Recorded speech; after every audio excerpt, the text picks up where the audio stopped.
Welcome to tonight's Saturday Night Special, episode 64.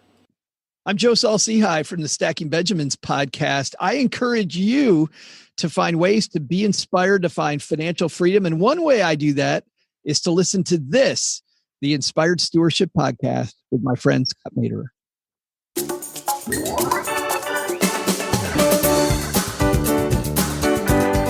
How do these components fit together? What's happened over the last 5 years that's created a momentum that makes this the best years of your life? If you can answer that question and answer it in great detail, tell the story, spend some significant time writing that out. Welcome and thank you for joining us on the Inspired Stewardship podcast. If you truly desire to become the person who God wants you to be, then you must learn to use your time, your talent, and your treasures for your true calling. In the Inspired Stewardship podcast, you will learn to invest in yourself, invest in others, and develop your influence so that you can impact the world.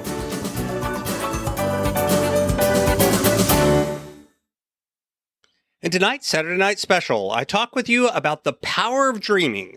I share why we often stop dreaming as an adult, but why there's real power in picturing our dreams and remembering the dreams of your youth, even as you get older. You know, one area that a lot of folks need some help with is around the area of productivity. Getting not just more things done, but actually getting the right things done can be really, really tough. I've got a course called Productivity for Your Passion that's designed to help you do this and then to hold you accountable and walk with you so that you can tailor productivity not just to be getting more done, but actually getting the right things done. What's more, we take the approach of looking at your personality and how you actually look at things in the world and tailor the productivity system to your personality. Because the truth is, a lot of the systems that are out there are written really well for somebody with a particular personality type. But if you have a different approach to things, they just don't work. But there's tools and techniques and approaches that you can take that will work for anyone. And we help you do that in Productivity for Your Passion. Check it out over at inspiredstewardship.com/launch. Dreaming. You know, dreaming and dreamers often has a negative connotation. People talk about all that person is a dreamer. All they do is dream. They never put those things into action. They never achieve their dreams. And there's definitely truth to that. There is a place where if all you ever do is dream about the future and you never actually take action to create that future, then you'll never really achieve it. That's definitely a true thing. There's truth to that. But what I would also share is there is great power in dreaming.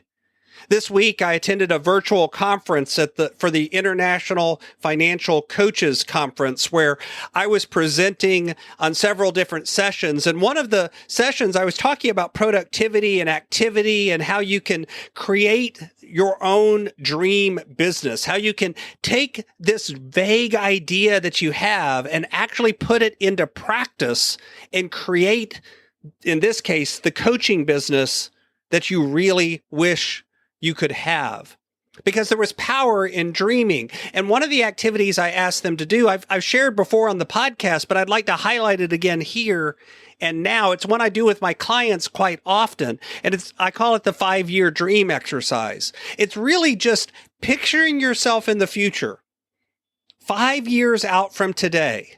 Imagine that you're walking through a busy airport and you've got a long layover, so you're kind of looking for something to eat, something to drink, and you bump into a friend who you haven't seen for 5 years. They were a good friend, but they've moved away, and you've kind of lost contact with them. You've touched base with them a little bit, and maybe seen them on Facebook and done a few other passing things, but you really haven't had an opportunity to sit down and catch up with this friend for several years. And you look at them and say, "Oh, it's so great to see you. I love seeing you here. Do you have a few minutes? And they say, yeah, I've got a 3-hour layover and you've got a 4-hour layover. So you sneak off into a corner of the airport and maybe grab some food and find a quiet space and begin to talk. And your friend looks at you and says, it is so great to see you. How have the last 5 years been for you? And you answer, this has been the best 5 years of my life because.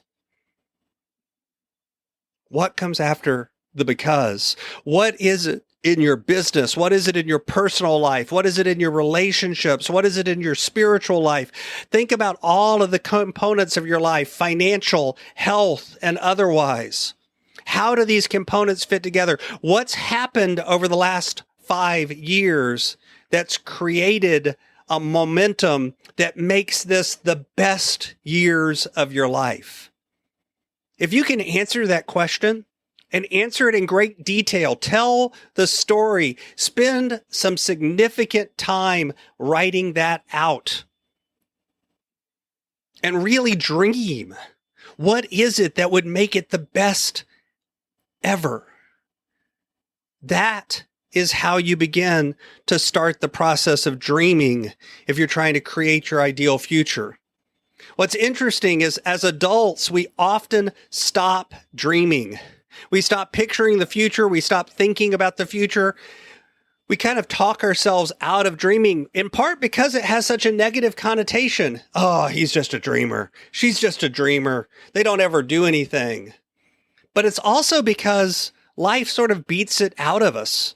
If you go long enough without actually achieving that future, then it's easier to just not picture the future anymore. But there's power in creating that image, because just by creating that image, you already begin to create some momentum in that direction. Now, don't get me wrong. It's not magic. It's not like if you build it, they will come. If you dream it, it will happen. But it is one of the first steps towards creating action, because as you begin to believe that this may be true, then it's easier to take action that makes it true. The more powerfully you can dream it, the more powerfully you have a chance of having it happening. One of the other exercises that I do with folks is kind of the opposite. It's the remembering the past kind of process. Looking at what's come before, looking at the last 10 or 20 or 15 years of your life, or 5 years, whatever it is. Trying to recall what were your dreams when you were younger. But also looking back at all of the things you've done and trying to connect the dots in reverse. This is about looking at your past and saying, what is it that I have loved about different things that I've done? Not just in work, but also in your social activities, in your relationships, again, in your spiritual life, your financial life, your career, your hobbies. Really think broadly about what is it that you've done, and what are the things that you've loved about what you've done? And then what are the things that you've really hated about what you've done? What have been the great things and what have been the struggles? Because the interesting thing is almost always out of our past is where our future comes.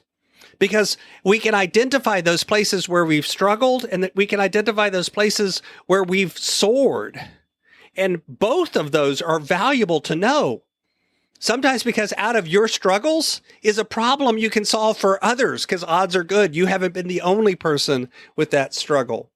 Sometimes because out of your sense of peace in the places where you've loved things, you suddenly discover a dream that you've had for years, but maybe you've buried it so far down that you don't even remember that it's your dream anymore. See, it's funny, but as adults, we learn to forget to dream. We begin to think that dreaming is a bad thing. And if all you ever do is dream, I would agree.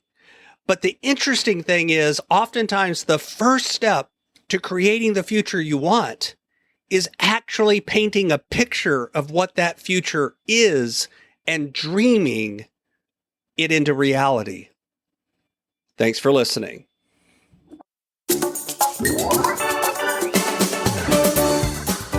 Thanks so much for listening to the Inspired Stewardship Podcast. As a subscriber and listener, we challenge you to not just sit back and passively listen, but act on what you've heard and find a way to live your calling. If you enjoyed this episode, please do us a favor. Go over to inspiredstewardship.com/iTunes rate, all one word, iTunes rate. It'll take you through how to leave a rating and review and how to make sure you're subscribed to the podcast so that you can get every episode as it comes out in your feed. Until next time, invest your time, your talent, and your treasures. Develop your influence and impact the world.